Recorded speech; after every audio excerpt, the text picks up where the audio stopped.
So you may not know this about me, but I love Keroro Gunso. Sergeant Frog. It's one of my favorite shows ever.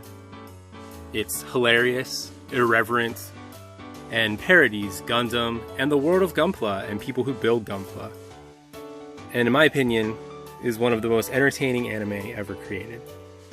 And so, this, on the 20th anniversary of Sergeant Frog, or Keroro, I bought one of these, a Keroro Spirits KeroroRobo UC. And I thought we could take a look at it quick.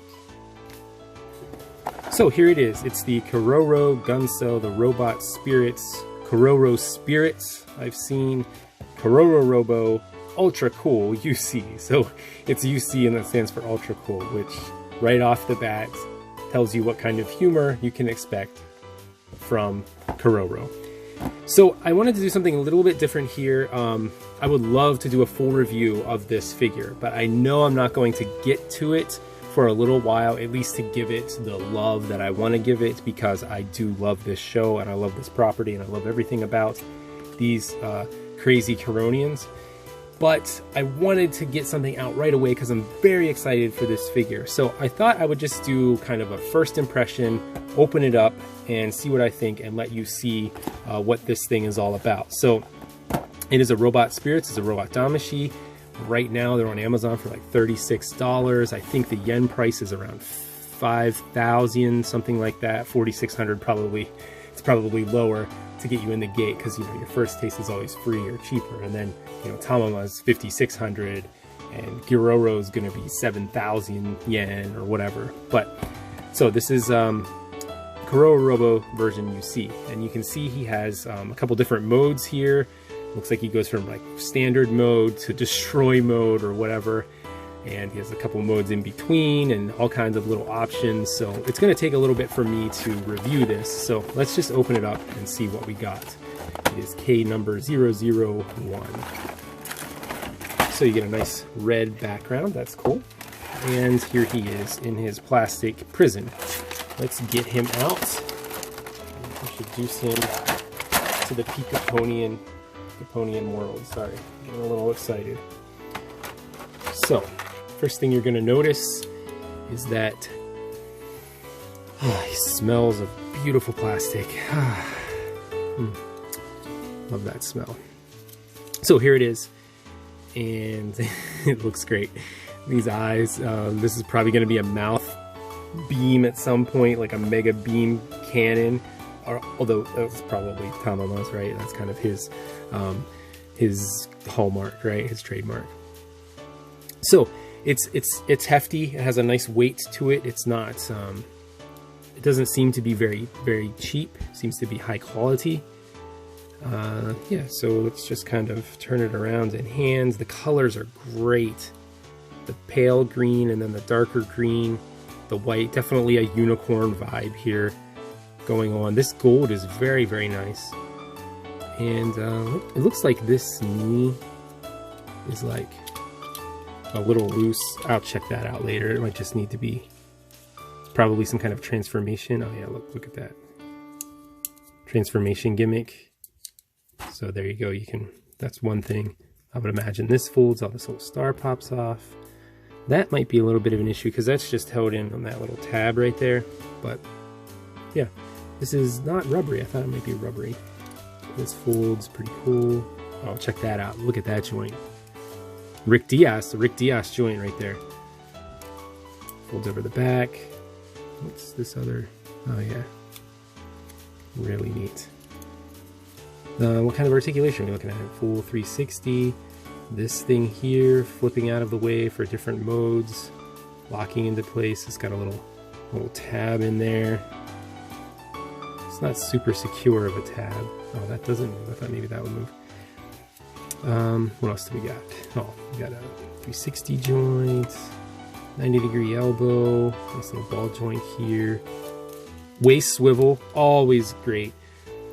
There's like a waist swivel is so important for expressiveness in a kit or figure. Really nice hip joint. A little loose in the hips, but not too bad. Nice cut joint here. Horrible cat hair. Gross. need Keroro to come and vacuum out my area, get this cat hair out of here. Not much in the way of ankle pivots, so that's not cool. Although the way that this is designed, I don't know what you would do there. You would have to have like a moving flap in there for that.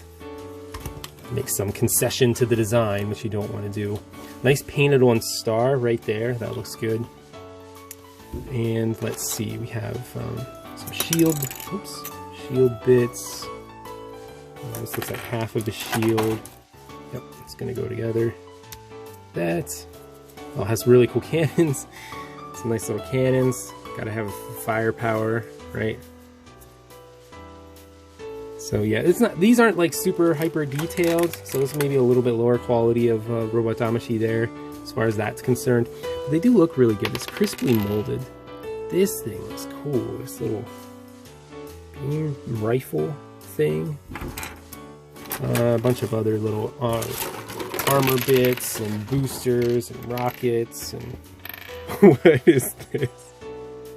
It looks like a beaver. What is that? That's awesome. That's hilarious looking.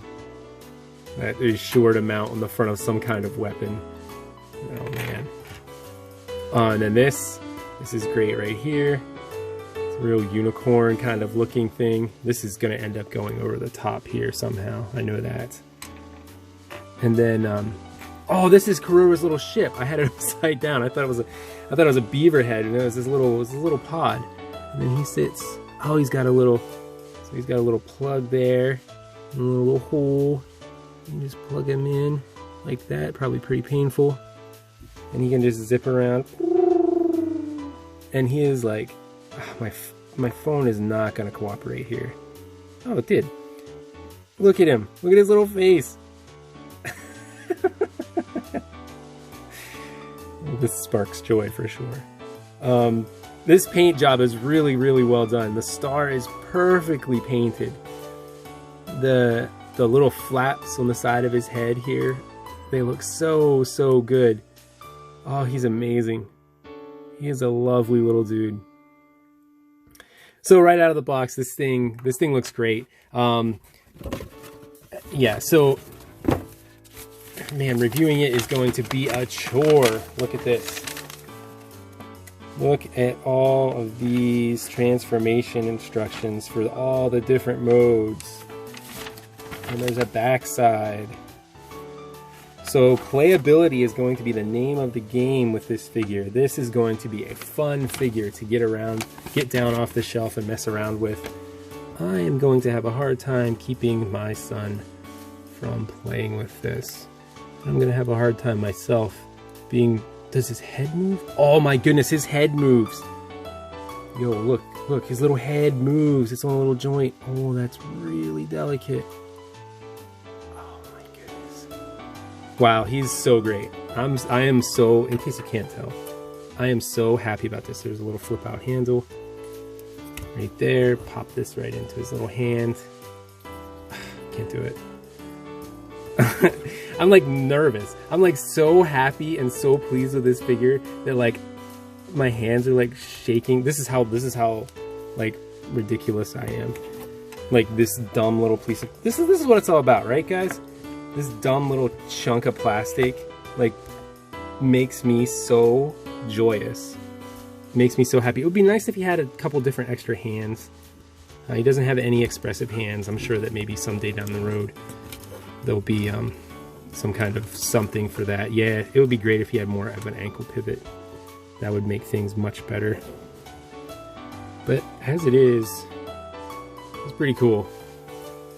So yeah, look forward to someday down the road seeing a full review of this. I bet these go on the shoulders, or on the legs, on the back. Oh my goodness. So yeah, if you are a fan of Keroro at all, this is a figure that you need to try to track down and get. One great thing that's happening right now, because of the anniversary, is that they're reissuing all these really cool. There, I paid $13.99. I was gonna try to cover that up, but who cares? So I got this at Otakon actually. But they're reissuing all of these blue Bandai Spirits logo.